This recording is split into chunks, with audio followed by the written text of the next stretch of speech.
Mean value theorem topic पे ही अब हम लोग कुछ और प्रॉब्लम सॉल्व करते हैं। ये 3 प्रॉब्लम्स हैं। इन तीनों प्रॉब्लम्स को आप पहले खुद से ट्राई करिए। तो ये 3 प्रॉब्लम है, इसका अब मैं सॉल्यूशन बारी बारी से बताता हूँ। पहला प्रॉब्लम तो बहुत ही आसान है, बहुत सारे बच्चों ने कर लिया होगा। Given that a plus B plus C is equal to 0, show that 3ax² plus 2bx plus C is equal to 0 has at least 1 root in 0 to 1। तो जब भी इस तरह का क्वेश्चन आपसे पूछा जाए ना, तो जब भी हमें किसी पर्टिकुलर इक्वेशन का existence of at least 1 root find करना हो, तो उसके लिए हम लोग कौन सा थ्योरम यूज़ करते हैं? हम लोग रॉल्स थ्योरम यूज़ करते हैं, क्योंकि उस थ्योरम के स्टेटमेंट में ही आपको मिल जाता है कि f prime c is equal to 0 for at least 1 c lying between interval a to b। यानी कि आपको पता है कि रॉल्स थ्योरम का अगर आप यूज़ करिएगा तो आपको उस पॉलिनोमियल इक्वेशन का एटलीस्ट 1 रूट तो मिल जाएगा। लेकिन रॉल्स थ्योरम के स्टेटमेंट में हमें क्या मिलता है? f प्राइम c मिलता है, यानी कि वैसे फंक्शन का रूट मिलता है जो किसी मेन फंक्शन का डेरिवेटिव है। देखो यहाँ पर f प्राइम c है, हमें पता करना है कि इस इक्वेशन का रूट है, यानी कि ये जो इक्वेशन है ना, यहाँ जो लिखा हुआ है 3ax² प्लस 2bx प्लस सी, ये बेसिकली किसी मेन फंक्शन का डेरिवेटिव होगा। ये f प्राइम होगा किसी फंक्शन का, ठीक है, ये f प्राइम है। तो ये किस फंक्शन का f प्राइम है? ये किसका बच्चा है, किसका डेरिवेटिव है? बहुत सिंपल लॉजिक है, आप इसको इंटीग्रेट कर दीजिए तो आपको मालूम हो जाएगा कि ये जो महाशय है 3ax² प्लस 2bx प्लस सी किसका डेरिवेटिव है। ये f प्राइम है ना, तो इसको इंटीग्रेट कर दो तो जो मिलेगा वो इसका बाप होगा। और इसको इंटीग्रेट करना बहुत सिंपल है, तो जो हम लोग इंटीग्रेट करेंगे तो हमें मिल जाएगा fx is equal to ax³ plus 2bx का हो जाएगा bx² plus cx plus d भी एक रख दीजिए, कांस्टेंट ऑफ इंटीग्रेशन। तो हमने एक fx फंक्शन ये फाइंड कर लिया। क्या ये फंक्शन रॉल्स थ्योरम के सभी कंडीशन को सेटिस्फाई करता है? आप देख रहे हैं कि ये पॉलिनोमियल फंक्शन है, और हम लोग जानते हैं कि कोई भी पॉलिनोमियल फंक्शन हो वो कंटिन्यूअस भी होता है, डिफरेंशिएबल भी होता है। तो कंटिन्यूटी एंड डिफरेंशिएबिलिटी का तो कोई लफड़ा नहीं है। अब हम लोग चेक करते हैं कि 2 एंड पॉइंट्स कौन से हैं, ए और बी एंड पॉइंट्स कौन से हैं जहां पर इस फंक्शन की वैल्यू इक्वल हो जाए। f0 पे इस फंक्शन की वैल्यू क्या हो जाएगी? f0 पे इसकी वैल्यू हो जाएगी d, और f(1) पे इसकी वैल्यू क्या हो जाएगी? f(1) पे भी इसकी वैल्यू हो जाएगी d। तो ये जो फंक्शन fx है ये रॉल्स थ्योरम के कंडीशन को तो सेटिस्फाई कर रहा है। अब जैसे ही इसने रॉल्स थ्योरम के सारे कंडीशन को सेटिस्फाई किया तो हम लोग कह सकते हैं कि there must exist a c such that f prime c is equal to 0। और ये c कहाँ से कहाँ के बीच में बिलोंग करेगा? 0 से 1 के बीच में बिलोंग करेगा। अच्छा, ये c नहीं, यहाँ पर अल्फा लिखते हैं क्योंकि c ऑलरेडी यूज हो गया है।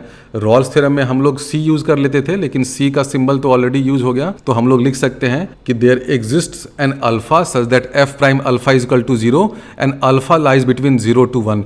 यानी कि ये जो पॉलिनोमियल एक्सप्रेशन है इसका एक रूट एग्जिस्ट करेगा बिटवीन 0 to 1। तो बहुत सिंपल ये क्वेश्चन होता है।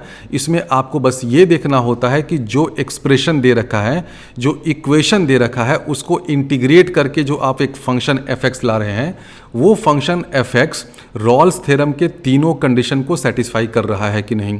अगर सेटिस्फाई कर रहा है तो हम लोग लिख सकते हैं कि there must exist an alpha such that f prime alpha is equal to 0 and this alpha lies between 0 to 1। जो भी इंटरवल होगा उस इंटरवल में वो अल्फा लाई करेगा। सेकेंड प्रॉब्लम सॉल्व करते हैं। If b² is less than 3ac then find number of real roots of the equation. ये इक्वेशन हम लोग देख रहे हैं कि 3rd डिग्री का है, डिग्री 3 का है। तो डिग्री 3 का इक्वेशन है तो इसके टोटल नंबर ऑफ रूट्स कितने होंगे? 3 होंगे। कोई इसको रोक नहीं सकता है। फंडामेंटल थ्योरम ऑफ अलजेब्रा से हम लोग जानते हैं कि अगर डिग्री 3 का इक्वेशन है तो इसके टोटल 3 रूट्स होंगे। रियल भी हो सकते हैं, कॉम्प्लेक्स भी हो सकते हैं, लेकिन 3 रूट्स तो होंगे ही।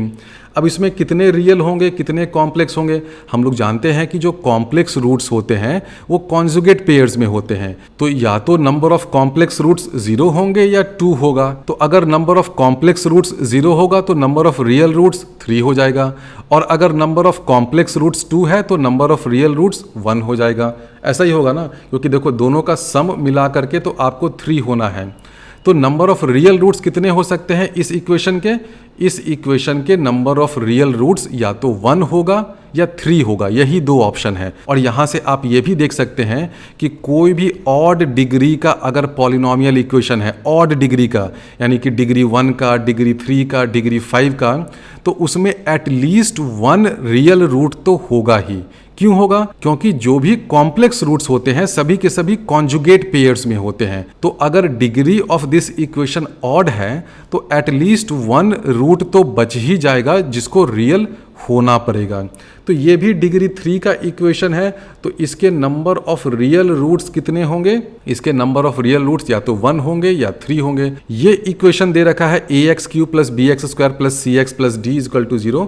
इसको हम लोग fx लिख लें तो हम लोग पता करते हैं कि इसका जो बेटा है, जो डेरिवेटिव है, उसके कितने रूट्स होंगे। क्योंकि ध्यान दीजिए, हमने ये वाला टेबल दिखाया था, उस टेबल में दिखाया था कि अगर px का या fx, जो भी आप इसको नाम दें, अगर बाप के d रूट्स हैं तो बेटे के एटलीस्ट ग्रेटर देन और इक्वल टू d-1 हो जाएगा। और जैसे जैसे आप डिफरेंशिएट कर रहे हैं तो इक्वेशन सिंप्लीफाइड होता जाता है, उसका डिग्री कम होता जाता है।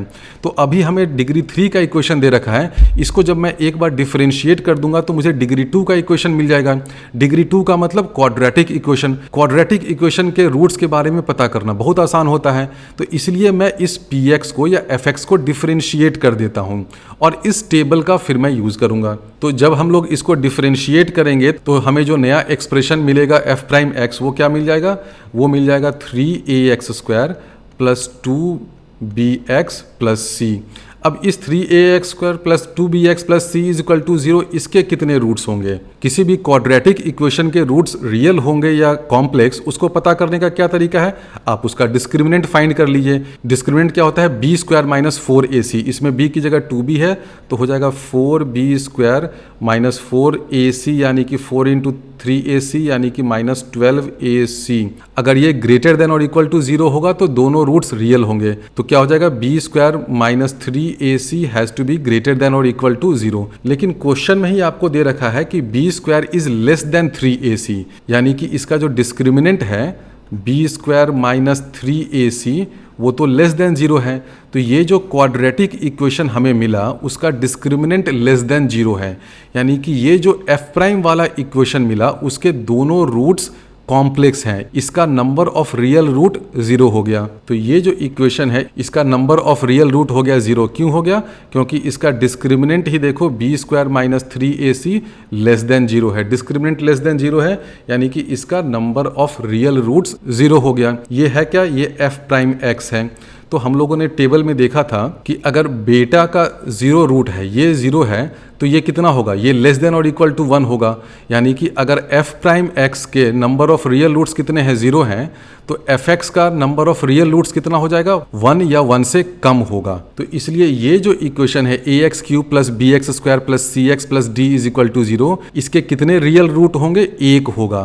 क्योंकि जो इसका डेरिवेटिव है, जो इसका बेटा है, बेटे के पास 0 रियल रूट्स हैं, तो बाप के पास 1 ही रूट होगा। क्यों? क्योंकि अगर बाप के पास 3 होता तो बेटे के पास कम से कम 2 रूट तो हो ही जाता। ये तो होता ही है ना। हम लोग जानते हैं कि अगर बाप के पास d रूट्स हैं तो बेटे के पास ग्रेटर देन और इक्वल टू d-1 रूट होना चाहिए। तो अगर इस इक्वेशन, इस क्यूबिक इक्वेशन के नंबर ऑफ रियल रूट्स 3 होते हैं तो जो इसका बेटा है उसके तो 2 रूट हो जाते हैं। लेकिन मैंने देख लिया कि बेटे के पास 2 रूट नहीं है, बेटे के पास तो 0 रूट है। इसलिए बाप के पास उसका जो fx फंक्शन है उसके पास 1 ही रियल रूट होगा। तो ये जो क्यूबिक इक्वेशन है इसका नंबर ऑफ रियल रूट्स 1 हो गया। तो इससे हम लोगों ने एक कंडीशन देखा कि अगर b² is less than 3ac तो number of real roots of this equation कितना हो जाएगा?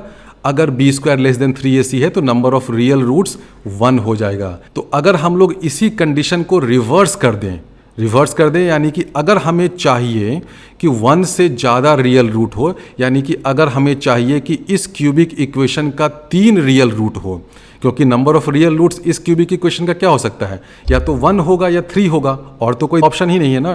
तो अभी हमने दिखा दिया कि अगर भाई b² is less than 3ac, अगर ये चीज़ हो गया तब तो नंबर ऑफ रियल रूट्स 1 होगा। दुनिया की कोई ताकत रोक नहीं सकती है नंबर ऑफ रियल रूट्स को 1 होने से। तो अगर हम लोग चाहते हैं कि इस क्यूबिक इक्वेशन के 3 रियल रूट हो तो उसके लिए क्या कंडीशन होना चाहिए? ऑब्वियसली इसका उल्टा condition, b² should be greater then 3ac। तो हम लोगों ने एक कंडीशन ये लिखा कि अगर हमें चाहिए कि इस क्यूबिक इक्वेशन के 3 रियल रूट्स हों तो उसके लिए कंडीशन क्या होना चाहिए? b² should be greater then 3ac। ये तो भाई चाहिए ही चाहिए, बिना इसके तो आपको 3 रियल रूट्स नहीं मिलेगा। लेकिन अब है अगला पेच, क्या ये कंडीशन सफिशिएंट है या क्या ये कंडीशन नेसेसरी है? तो आप यहाँ से तो देख रहे हैं, स्टेटमेंट से तो देख रहे हैं कि अगर आपको 3 रियल रूट्स चाहिए तो भाई आपको ये कंडीशन तो सेटिस्फाई करना ही पड़ेगा। यानी कि ये कंडीशन क्या हो गया? ये कंडीशन नेसेसरी हो गया। यानी कि अगर इस तरह के किसी क्यूबिक इक्वेशन का 3 रियल रूट्स होगा तो ये तो होना ही है, यानी कि this is a necessary condition. But this is not a sufficient condition, यानी कि ये होने के बाद भी कभी कभी हो सकता है कि आपको 3 रियल रूट नहीं मिल जाए। इसलिए ये वाला जो कंडीशन है ना, ये कंडीशन नेसेसरी है but it is not sufficient. तो ये जो कंडीशन हमने लिखा कि b² should be greater then 3ac, ये नेसेसरी है। अगर आप चाहते हैं कि इस तरह के क्यूबिक इक्वेशन का नंबर ऑफ रियल रूट्स 3 हो जाए तो ये कंडीशन तो सेटिस्फाई करना ही पड़ेगा। But this condition is not sufficient. ये सफिशिएंट क्यों नहीं है मैं अभी आपको बताता हूं। मैं आपको एक काउंटर एग्जांपल दे देता हूं, एक ऐसा इक्वेशन देता हूं जो इस कंडीशन को सेटिस्फाई कर रहा है फिर भी उसके पास 3 रियल रूट नहीं है। फॉर एग्जांपल ये इक्वेशन आप लीजिए, x³ minus 3x plus 3 this is equal to 0। ये इक्वेशन है। इस इक्वेशन में क्या ये कंडीशन सेटिस्फाई हो रहा है? देखिए आप b की जगह यहाँ पर 0 है तो 0 is greater than 3ac, 3ac करिएगा तो c की जगह है -3 और a की जगह है 1 तो 0 इज़ ग्रेटर देन -1। यानी कि ये वाला कंडीशन तो सेटिस्फाई हो रहा है, b² is greater than 3ac, इसमें सेटिस्फाई हो रहा है इस इक्वेशन में। x³ minus 3x plus 3 equal to 0, इस क्यूबिक इक्वेशन में ये कंडीशन सेटिस्फाई हो रहा है। लेकिन क्या इस इक्वेशन के पास 3 रियल रूट हैं? नहीं है। मैं अभी दिखाता हूं क्यों नहीं है। इसको अगर आप fx मान लेते हैं इस चीज़ को तो f'(x) क्या हो जाएगा? f'(x) हो जाएगा 3x² माइनस 3, यानी कि f'(x) कहाँ कहाँ 0 हो रहा है? ऑब्वियसली f'(x) जो है वो x इज इक्वल टू +1 पे और -1 पे 0 हो रहा है। यानी कि इस फंक्शन का fx का मैक्सिमा और मिनिमा कहाँ कहाँ बनेगा? +1 और -1 पे बनेगा। -1 पे इसका मैक्सिमा बनेगा, +1 पे इसका मिनिमा बनेगा। तो इसका मैक्सिमा और मिनिमा की वैल्यू क्या क्या हो जाएगी?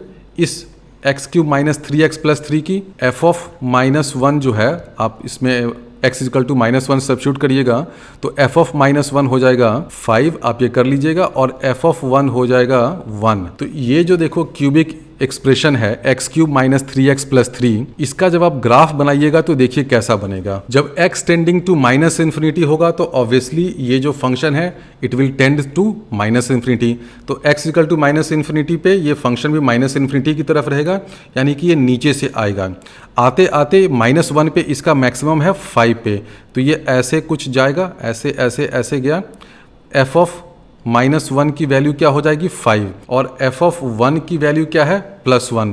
तो यहाँ से ये नीचे आएगा, नीचे आएगा, ये मिनिमम हुआ 1 पे, उसकी वैल्यू भी 1 हो गई, फिर ये ऊपर की तरफ चला जाएगा। तो देखिए कर्व कुछ ऐसा बनेगा, ये ऐसे जाएगा, -1 पे इसका मैक्सिमा होगा। आप यहाँ से देख लीजिएगा डबल डेरिवेटिव जो है वो -1 पे नेगेटिव है, इसलिए -1 पे मैक्सिमा हो गया, +1 पे इसका मिनिमा हो गया, मिनिमा की वैल्यू है 1 और मैक्सिमा की वैल्यू है, इसकी वैल्यू है 5। तो ऐसे नीचे आया, फिर ये ऊपर की तरफ चला गया। तो इस फंक्शन का देखो कितना रूट है? ऑब्वियसली इसका तो एक ही रूट है, यहाँ पर है, वो रूट क्या है? -1 से छोटा है। तो हमने दिखा दिया कि ये जो इक्वेशन है, इस इक्वेशन का एक ही रूट है, लेकिन ये जो इक्वेशन है वो उस कंडीशन को सेटिस्फाई कर रहा है, b² is greater than 3ac।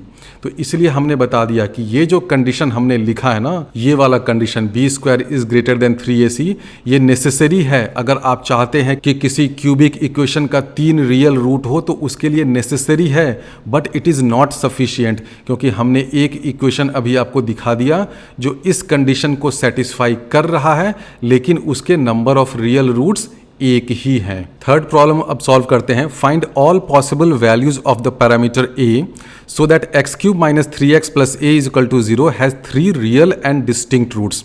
इस क्वेश्चन का एक अगला पार्ट भी है, पहला पार्ट पहले सॉल्व करते हैं। अब आप देख रहे हैं कि ये इक्वेशन वैसा ही है जैसा कि हमने भी पिछले क्वेश्चन में सॉल्व किया था। ये जो पॉलिनोमियल है इसको हम लोग ऐसे लिख दें, px is equal to x³ minus 3x plus a। तो p प्राइम x इसका डेरिवेटिव क्या हो जाएगा, ये हो जाएगा ऑब्वियसली 3x² माइनस 3। डेरिवेटिव कहाँ कहाँ जीरो है, आप देख रहे हैं कि x equal two plus minus 1 पे डेरिवेटिव जीरो है, यानी कि इस पॉलिनोमियल का मैक्सिमा और मिनिमा कहाँ कहाँ बनेगा, +1 या -1 पे बन सकता है। लोकल मैक्सिमा और मिनिमा की बात हो रही है, ग्लोबल मैक्सिमा और मिनिमा तो -∞ और +∞ पे हो जाएगा, क्योंकि आप देख रहे हैं कि ये क्यूबिक इक्वेशन है। As x tends to -∞, px भी जो है वो -∞ की तरफ चला जाएगा, and as x tends to +∞, px जो है वो टेंड करेगा +∞ की तरफ। तो ग्लोबल मिनिमा और मैक्सिमा तो -∞ और +∞ पे हो रहा है, लेकिन जो लोकल मैक्सिमा और मिनिमा है वो कहाँ बनेगा, x इक्वल टू +-1 पे बनेगा। तो p ऑफ 1 और p ऑफ -1 कितना होगा देखते हैं। मतलब फंक्शन की वैल्यू या पॉलिनोमियल की वैल्यू एट 1 क्या हो जाएगा, इसमें x इक्वल टू 1 सब्स्टिट्यूट कर दीजिए तो हो जाएगा a-2, और p ऑफ -1 क्या हो जाएगा, ये हो जाएगा a+2। तो यहाँ से भी आप देख रहे हैं कि फंक्शन का लोकल मैक्सिमा जो है वो a+2 है, कहाँ पर है, -1 पे बन रहा है। तो ये जो पॉलिनोमियल है उसका लोकल मैक्सिमा जो है वो -1 पे है, लोकल मिनिमा जो है वो +1 पे है। p ऑफ -1 क्या है, a+2 के बराबर है, a+2 है, और p ऑफ 1 क्या है, ये a-2 के बराबर है। और अगर आप चाहते हैं कि इस क्यूबिक इक्वेशन के 3 रूट्स हों तो क्या होना चाहिए, इसका जो मैक्सिमा है वो x एक्सिस के ऊपर होना चाहिए, और जो मिनिमा है लोकल मिनिमा वो x एक्सिस के नीचे होना चाहिए। ऐसे होगा तभी तो ये इक्वेशन का 3 रूट्स हो सकता है ना। उस केस में देखिए क्या होगा, इक्वेशन ऐसे आएगा ऊपर तक जाएगा, फिर ये घूमते घूमते घूमते घूमते नीचे आएगा, फिर ये ऊपर जाएगा। तो देखो इसमें के 3 रूट्स हो जाएंगे, क्योंकि देखो एज x टेंड्स टू -∞, ये बिल्कुल नीचे से आ रहा है। तो जो लोकल मैक्सिमा है वो पॉजिटिव होना चाहिए, ऊपर होना चाहिए, और जो लोकल मिनिमा है वो नेगेटिव होना चाहिए। अगर ये नेगेटिव नहीं होकर के ऊपर हो जाए, देखो ऐसा अगर हो जाए ऐसे, तब तो एक ही रूट होगा, जैसा कि पिछले क्वेश्चन में हमने दिखाया था। तो अगर ये a-2 ऊपर हो गया, x एक्सिस के ऊपर हो गया, तब तो एक ही रूट होगा। तो आपको चाहिए 3 रियल रूट। तो उसके लिए क्या क्या कंडीशन होगा, पहला तो ये हो कि a+2 should be greater then 0, बिल्कुल सही, और दूसरा ये हो कि a-2 should be less than 0। तो आप यहाँ से आपको कंडीशन मिल गया कि a इज़ ग्रेटर देन -2 और a-2 लेस देन 0। इससे कंडीशन मिल गया कि a इज़ लेस देन 2, यानी कि जो a है वो किस इंटरवल में बिलोंग करना चाहिए, -2 से 2।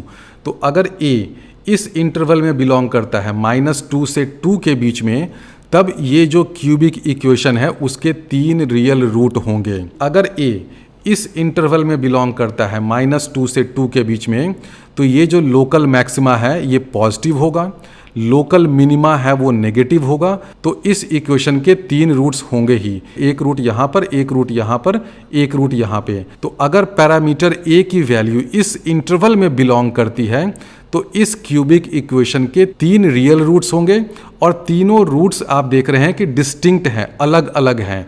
तीनों रूट्स रिपीट भी नहीं हो रहे हैं। ये रूट देखो यहाँ पर है, -1 से छोटा है, ये वाला रूट देखो -1 से 1 के बीच में है, और ये वाला रूट देखो 1 से बड़ा है। तो तीनों रूट अलग अलग जगह पे हैं, रियल हैं और डिस्टिंक्ट हैं। कब होंगे, जब a belongs to this interval -2 to 2। अब सेकेंड पार्ट सॉल्व करते हैं। When the value of the parameter a is varied, what is the maximum possible number of roots of this equation lying in -1 to 1।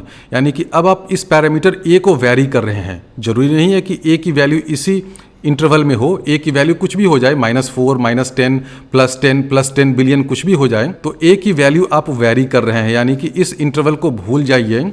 तो आपसे पूछ रहा है कि -1 से 1 के बीच में maximum possible number of real roots क्या होगा। ऑब्वियसली यहाँ पे रूट के साथ रियल वर्ड नहीं लिखा है, लेकिन जब भी आपसे पूछे कि what is the number of roots lying in this interval, ये इंटरवल तो रियल नंबर लाइन पे इंटरवल है ना, तो ऑब्वियसली ये अंडरस्टूड है कि हम लोग रियल रूट की बात कर रहे हैं। तो क्वेश्चन आपसे पूछ रहा है कि -1 से 1 इस इंटरवल में कितने रियल रूट्स होंगे इस इक्वेशन के, जब आप ए को वैरी कर रहे हैं। तो पहली बात तो यह है कि जब आप ए को वैरी कर रहे हैं तो यही जरूरी नहीं है कि इस इक्वेशन के टोटल 3 रूट्स हो जाएं, लेकिन आपसे पूछ रहा है कि maximum possible number of roots, यानी कि आप ए को ऐसा रखिए कि -1 से 1 के बीच में आपको number of real roots maximum मिले। इसका आंसर होगा 1 ही रूट पॉसिबल है। आप ए की वैल्यू कुछ भी करिए, एक रूट तो आपको मिल रहा है, जो आपने देखा पिछले ही पार्ट में हमने दिखाया था कि फंक्शन ऐसा बन सकता है, ऐसे इसका मिनिमा 1 पे हो जाए, फिर ऐसा बन जाए। तो उस केस में आप देख रहे हैं कि -1 से 1 के बीच में एक रूट तो हो रहा है, बिल्कुल हो रहा है। अब मैं ये कह रहा हूँ कि -1 से 1 के बीच में एक ही रूट होगा, इसके अलावा और हो ही नहीं सकता है। क्यों नहीं होगा, मैं आपको बताता हूँ। आप प्रूफ बाय कॉन्ट्रडिक्शन यूज़ करिए। मान लीजिए कि -1 से 1 के बीच में इस px के 2 रूट्स हैं, तो अगर px के 2 रूट्स होंगे तो मान लेते हैं कि वो रूट है यहाँ पर एक अल्फ़ा और दूसरा रूट है बीटा। तो px के 2 रूट्स अल्फ़ा और बीटा, मान लीजिए फॉर द टाइम बीइंग कि px के 2 रूट्स हैं अल्फ़ा और बीटा, दोनों रूट्स डिस्टिंक्ट हैं। तो इन दोनों रूट के बीच में p' का एक रूट होगा। रॉल्स थ्योरम के एप्लीकेशन से अल्फ़ा और बीटा अगर px के रूट्स हैं तो इन दोनों रूट्स के बीच में इसके डेरिवेटिव p'(x) का एक रूट होना ही है। लेकिन आप देख रहे हैं कि जो p'(x) है उसका तो रूट +-1 ही है। a की कुछ भी वैल्यू हो जाए, लेकिन p'(x) का रूट कहाँ पे लाई करता है, +1 और -1 पे, यानी कि अल्फ़ा और बीटा के बीच में इस इंटरवल में तो p' का रूट हो ही नहीं सकता है। यानी कि ये जो हमने अजम्पशन लिया ना कि px के 2 रूट हो जाएं अल्फ़ा और बीटा -1 से 1 के बीच में, ये गलत अजम्पशन है। यानी कि maximum possible number of roots 1 ही होगा। px का 3 रूट भी नहीं हो सकता है, क्योंकि अगर 3 रूट हो गया यहाँ पे मान लो अल्फ़ा बीटा गामा, तो यहाँ पर भी p'(x) का एक रूट होगा, यहाँ पे भी रूट होगा, क्योंकि px के हर 2 रूट के बीच में p'(x) उसके डेरिवेटिव का एक रूट होना है। तो अगर आप बोल रहे हैं कि px के 3 रूट हो जाएं तो उन रूट्स के बीच में p'(x) का भी रूट होगा, लेकिन हमने दिखा दिया कि p'(x) का तो रूट कहाँ कहाँ है, -1 पे है और +1 पे है, इसलिए px का 2 रूट भी नहीं हो सकता है इस इंटरवल में। तो ऑब्वियसली एक रूट ही मैक्सिमम पॉसिबल है। एक रूट तो हो सकता है, अभी हमने पहले पार्ट में ही बता दिया था कि फंक्शन अगर ऊपर जाए -1 पे उसका मैक्सिमा हो गया, उसके बाद ये नीचे आएगा +1 पे उसका मिनिमा होगा, फिर ऐसे जाएगा। तो इस केस में आप देख रहे हैं कि px का एक रूट तो हो ही रहा है जो -1 से 1 के बीच में है। तो maximum possible number of roots of this equation कितना है, 1। किस इंटरवल में, -1 से 1 के बीच में एक ही रूट पॉसिबल है।